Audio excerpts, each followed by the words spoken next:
Hello everyone, my name is Hannah. Welcome to a new video and welcome to the final Bookmas video. Happy Bookmas Day 12.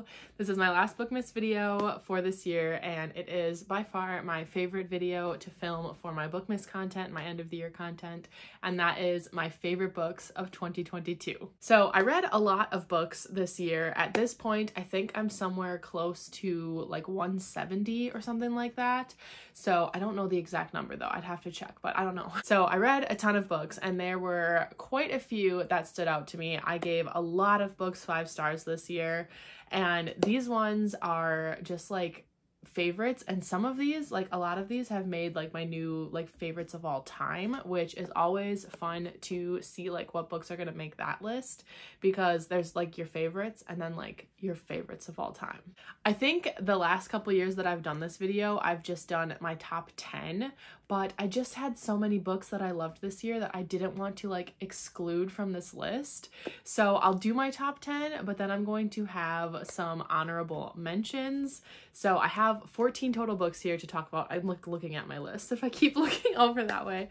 But yeah, I have 14 total books to talk about today, and I will like rank them. So let's start with the honorable mentions. Okay, first up we have There Are No Saints by Sophie Lark. I am so surprised by this. This made my most surprising books of the year, because I went into this with like some like hesitancy and some caution because I wasn't sure if I was going to like this, and I ended up really loving it. I was sucked in and I didn't want to stop reading it. It was so good.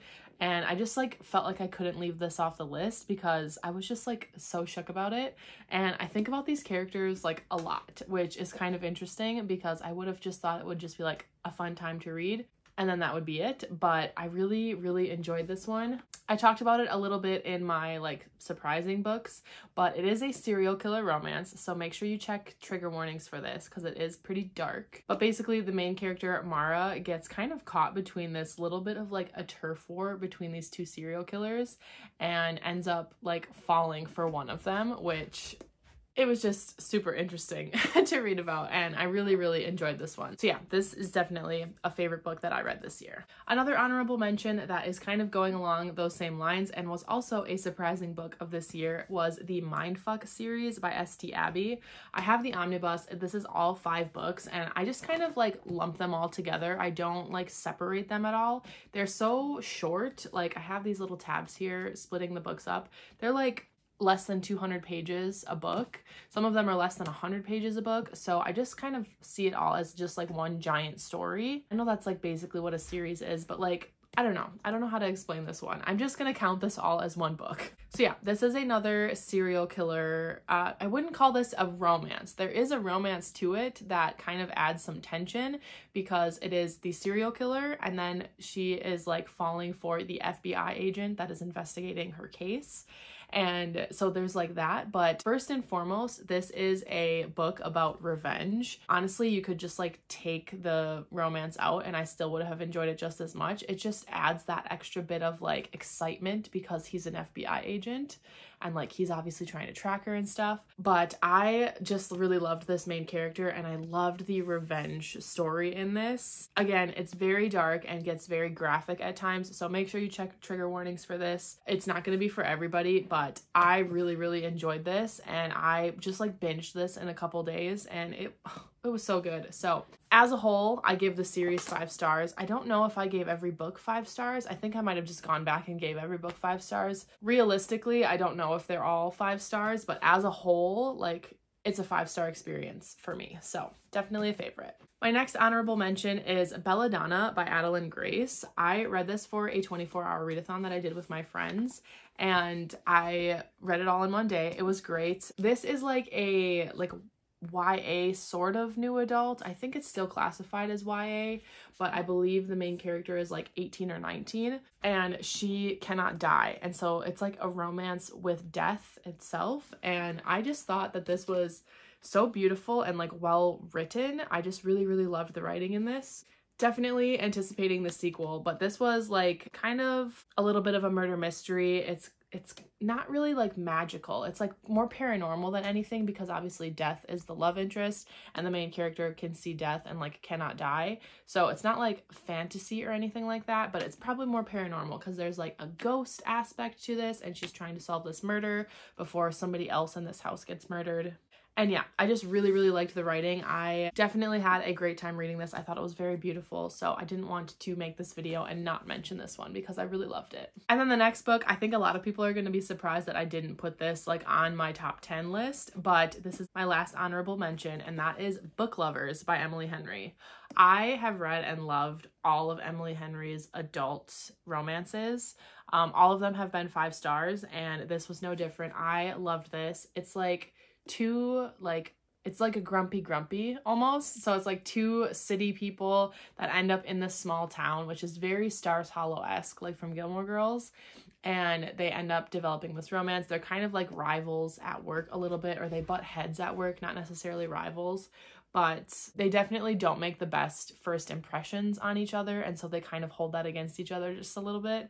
And I just really, really enjoyed this romance. I was smiling while reading it, and it was just such a fun time. So definitely a favorite of the year. So yes, that is Book Lovers. That is definitely a favorite of the year. So now we're getting into my top 10 books of 2022. Coming in at number 10 is Hook, Line, and Sinker by Tessa Bailey. So this is the sequel companion to It Happened One Summer by Tessa Bailey. So this is second book in the Bellinger sisters duet. And last year I read and loved It Happened One Summer, and that made my favorites list because it was so good. It's one of my favorite romances of all time. And I think I might have actually loved this one even a little bit more. I just love Hannah and Fox so much. And this whole setup of them being friends, it was just so cute. Like, I really liked this Friends to Lovers. It was so cute. And like Fox is like kind of like the playboy kind of guy where like he just always has like women around him, and so nobody ever really takes his like relationship seriously, and he's never had like a female friend before. And so when he becomes friends with Hannah and she's like, I want nothing to do with you like romantically, so they're actually like friends first, and then they start to like realize they actually have feelings for each other. Oh, I just love that so much. It was so good, and I literally couldn't stop smiling. I thought it was so cute, and I just absolutely loved Hook, Line, and Sinker. It's so good. Now, coming in at number 9 is a book that I just recently read, and it totally blew me away, and it was The Mistletoe Motive by Chloe Leese. I think that's how you say her last name. I'm not 100% sure, but I read this for Bookmas for my Christmas romance reading vlog, and I just did not see it coming that this was going to be a favorite of the year. Like, I thought I was gonna love it, and it was a 5-star prediction, but I didn't realize how much I would love it. This is like if The Hating Game was set in a bookstore and you've got mail. If they had a baby together on Christmas Day, that would be this book. It is, oh, it's so good. The hate to love aspect of this, where they are like, have this great banter and they're like annoyed with each other, and you can just tell that there's like this tension there. And then they're obviously like forced to work in the same bookstore, so it's like the forced proximity of it. And then it's just like the slow progression of them going from being like annoyed with one another to like starting to develop feelings for each other to loving each other is just so well done. And it's so short. It's less than 200 pages, and I was just like blown away by how well this relationship was developed in 200 pages. And literally, I gush about this book in that vlog. If you haven't watched it yet, I was like squealing and screaming and kicking my feet on the couch, and Brandon was like, it must be a really good book. And I was like, oh my God, it's so good. It's so cute. I just loved it so much. I can see this being a book that I read every year at Christmas time. It was so good. I loved it. I can't wait to read more from this author. I have read one other book by them, but I can't wait to pick up more. I can't wait. My number 8 book is Cursed Fates by Caroline Peckham and Suzanne Valenti. This is book 5 in the Zodiac Academy series. I binged the Zodiac Academy series earlier this year, and I absolutely loved it. I have tons of vlogs reading that whole series. Most of them, if not all of them, are spoiler free. I think they're all spoiler free, and then I have a video where I go into spoilers discussing the series. But if you haven't watched those videos, I cry so much and I gush about this series. I loved this series. I read it, I think, at the perfect time for me because it was just like exactly what I needed. And I loved this specific installment. Since it's the 5th book in the series, I don't want to say too much about it and like what it was that I loved about this, but the series is set in a like fantasy world called Solaria. These 2 twins are the long lost princesses to this throne. And they grew up like having a really hard time, just the 2 of them, but they're like kind of fending for themselves in our world. And then they get brought to this Fae world and they start learning about this magic that they have and that they have a chance to like win this inheritance or like have this inheritance from their family because they're obviously these long lost princesses. But since they've been gone, there's 4 celestial counselors and their heirs. So the 4 heirs go to this same school and they think that they should still be in power. They've been raised in this world, so they know the politics and they know like everything about it, and these girls don't. And so it's very much a bully romance. The first book is very, very heavy on the bullying, which I know a lot of people do not enjoy, but I personally find it very fun. So yeah, that's the series. So this is the 5th book. I had a hard time deciding between this one and another book on which was like my favorite of the series. This one, I loved it so much, and I have very, very fond memories of reading this, and I can't wait to go back to the beginning and reread this series so I can like annotate in this. But I absolutely love this installment and I love this series. So then number 7 is The Reckoning, which is book 3, and this was the one where I was like between this one and Cursed Fates on which one was my favorite in the series. So The Reckoning is book 3. This was my favorite.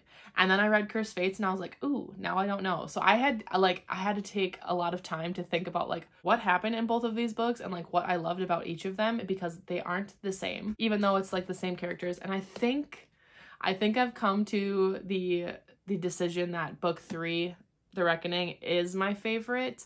Now, literally, I had come to that and I had made my peace with that. And now I'm sitting here like, I actually don't know. So 7 and 8 could be interchangeable, honestly. It could go either way. I just love both of these. I just love both of these so much. Coming in at number 6 is Daisy Hates by Jessa Hastings. So I'm sure that you were waiting for this series to pop up.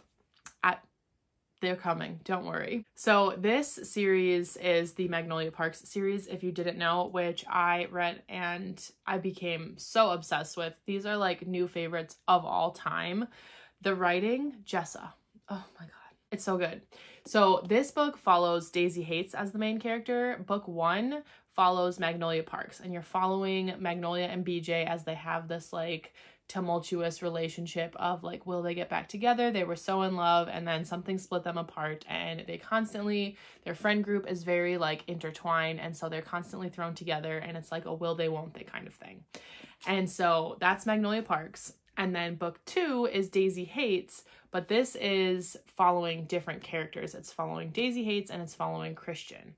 So it's happening like at the same time as Magnolia Parks, but we're following the points of view of different characters, and you get to see a lot of like different events happening, obviously, because you're following different characters.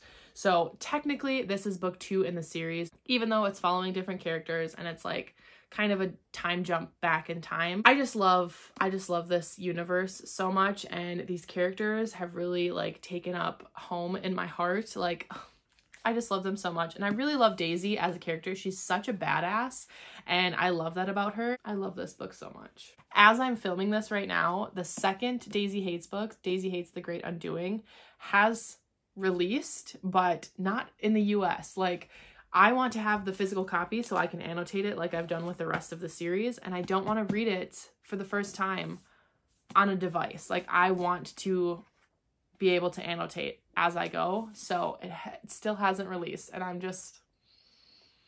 so heartbroken by that, but it'll be worth the wait. But yeah, that one could have potentially made this list.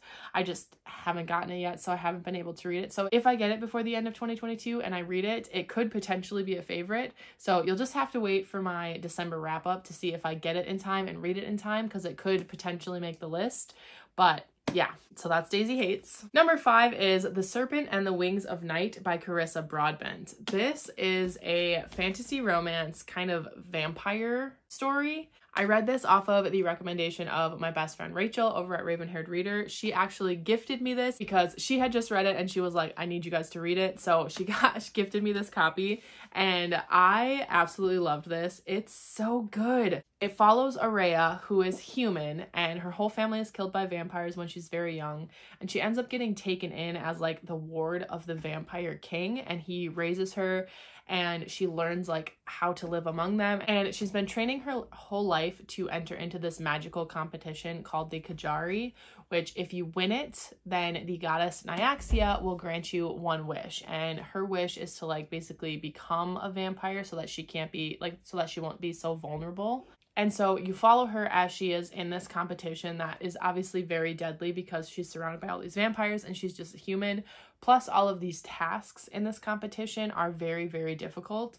And so she ends up having to unwillingly kind of be allies with this guy named Rain, who is a vampire, and they become begrudging allies, and then they develop a friendship and it turns into more, and it's just, oh, it's so good. And I loved the writing. This was so fast-paced and so well done. It's just so good. All right, coming in at number 4 is Magnolia Parks: The Long Way Home by Jessa Hastings. Again, you knew this was coming. You knew this was coming up. I did kind of have to think a little bit on which Magnolia Parks book was my absolute favorite, because once I finished this, the emotions were so fresh that I was like, I just didn't know what to do with myself. Like, oh. Again, I have reading vlogs for all of these books, so if you want to see my like fresh reactions as I read them, I literally film myself finishing like the ending of this book, which ripped my heart to shreds and like messed me up for days, weeks even. Like I'm still messed up by it. But yeah, I just love the writing. I just love the writing so much, and I'm so attached to these characters and like seeing their journey and like where it's going now. Oh my god, it's so good. All right, now we're into my top 3 books that I read in 2022. So coming in at number 3 is Empire of the Vampire by Jay Kristoff. This was a buddy read with a bunch of my friends. So this was a gift from my best friend Lachlan, and we all buddy read this. I don't know that a ton of other people finished it. I know that people started it, but besides the people who had already read it and are rereading it, I might have been the only one that finished it. But it's so good. It's so good. It's so well told, and it's like very intricate. I really like the Nevernight Chronicles by Jay Kristoff, and so this was a 5-star prediction for me, and I knew that I was gonna love it. And I tried reading it last year and I just like wasn't in the mood for it, so I put it down and didn't pick it back up until I was in the mood for it again this year. This is definitely a new favorite of all time. It's so good and so well done. So basically it follows Gabriel De Leon, who is a Silver Saint, which means he is like a vampire hunter. He's half vampire, and so he has the ability to kill vampires a little bit easier than a human would. And like the vampires in this are like very dark. So you follow 3 different timelines following Gabriel. You follow him when it's like present time and he has been captured. They're saying he's the last Silver Saint, and he's basically trying to tell this tale to a vampire chronicler who wants to record this tale for history. So you're kind of wondering like, how did he get captured? Like what led to this? What's going on? And then you jump back in time all the way to when he is like 15 years old and finding out that he's half vampire, and like him going to the school to become a Silver Saint. And then you also have the timeline then of him when he's a bit older. He's like 30-ish something years old, and something has happened and he's on this different like quest. And so you're trying to like really tie together all of the timelines and get the whole picture of the story. And I just really loved how that was told. It was a little confusing at first. I was like, wait, am I supposed to know who that person is? Because I don't think I've ever met them before. And then it would be like, okay, let's jump back now to the very beginning, and now you learn who that is and you're like, oh, okay, so this makes more sense. So it was a little bit confusing at first, but once I understood what was happening, I just absolutely loved it. It's so good. It's such a well told story and such a well done book, and I just love Jay's writing. I loved the religious commentary in here, and I loved like how witty and sarcastic Gabriel is. I just love it. All right.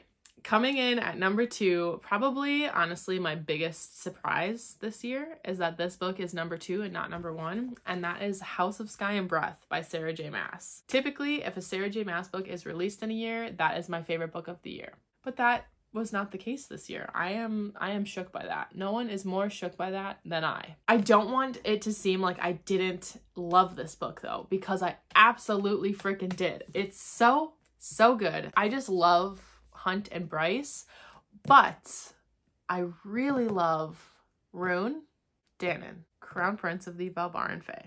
He might be my favorite male main character of Sarah J. Maas's. So that's saying something, because the Bat Boys from the ACOTAR series, they mean the world to me. And so it's pretty crazy when another character can take that from them. So yeah, Rune, I would die for Rune. I love him so much.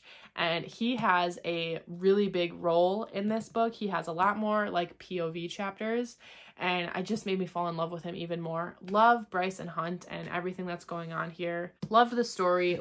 Obviously love the writing because it's Sarah. This book is like so mind-blowing, and the ending,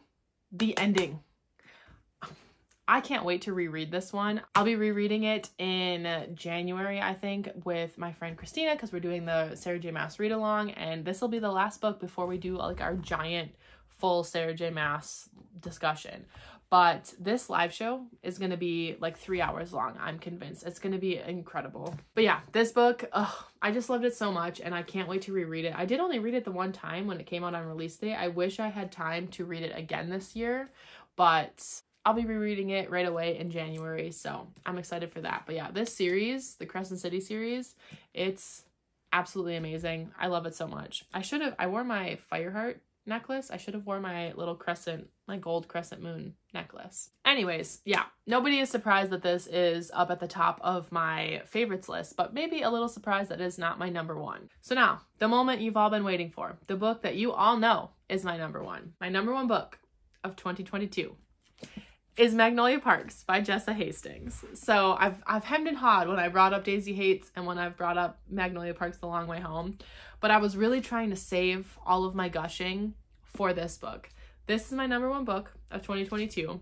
It is very obviously a new favorite book of all time. Anytime it's in like the top 3 of the year, you know it's going to be a new favorite of all time, but this is a very special book. So Lachlan is the one who basically got our whole friend group, and honestly like almost all of the internet, to read Magnolia Parks.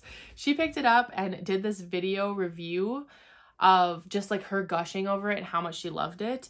And I remember messaging her and being like, do you think I would like this book? And she was like, just, you know, pick up the sample on Kindle. It's like the first 50 pages. See if you like it. If you like the writing, then you can get the book. Just try the sample. And I got the sample on my Kindle app on my phone at the time. I have a Kindle now, thanks to Rachel and Lachlan. But I read the sample, and I remember reading the first page and going, wait, I need to have this book. Like, one page. I read one page, and I was instantly hooked. And it's not even the first page of the first chapter. It's the page before chapter 1 even starts, okay? This page right here. I read that, and I was like, whoa. Chapter 1, okay? Like, this is literally right before chapter 1. Amazing. So then I got the physical copy of it. So I read the sample because I couldn't stop reading it, and I had ordered the book already, and I was like annotating in the sample so that I would be able to annotate when I got the physical book. And then of course I annotated the absolute crap out of this one. I highlighted so much, and I wrote in it, and I got these cute little stickers and stuff. So yes, this book follows Magnolia and BJ, like I said, and their relationship. They had something that pulled them apart, and they're constantly together, and you can tell that they're both in love, but neither one of them wants to like take the steps that they need to in order to be together.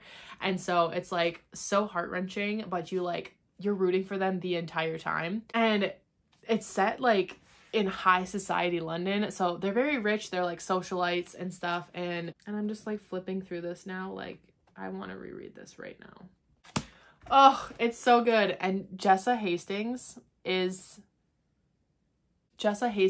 writing is so incredible. It's like tailor-made for what I love in books. Like the writing just spoke to me on a cellular level, like spoke to my soul. I just couldn't get over how many like amazing quotes there were. I have 3 different tabs for quotes that I love. Like I have just the writing, and then I have quotes that Magnolia says and quotes that BJ says. So 3 different tabs to mark the writing and how much I love like her quotes and stuff. I just love them so much, and I can't get over her writing. And when I reread this, I think I reread it in August maybe or September, it really solidified that this is my favorite book of the year. After I finished it and I was like, I think this is my favorite book of the year, like over House of Sky and Breath, which is crazy to me. I think about these characters literally every day, and I just love them so much. And I love the journey that they go on, like when we read The Long Way Home and we see more of their past and like the journey of where they get to in their relationship. I just cannot speak any more highly about this. It's so amazing, and I just love it so much. And this book literally means so much to me. So yes, it had to be my #1 favorite of the year. It's just, it's so good. So there you have it. Those are all of my favorite books that I read in 2022. I would love to know what your #1 favorite or what your top 3 favorite books of this year were. And if you made it to the end of this video, leave the like raised hands emoji down in the comments to let me know that you made it to the end of this video. And don't forget to click like and subscribe while you're down there to help support me and my channel. I'd really appreciate it. And thank you so much for watching this video. I will see you all in my next one. Bye.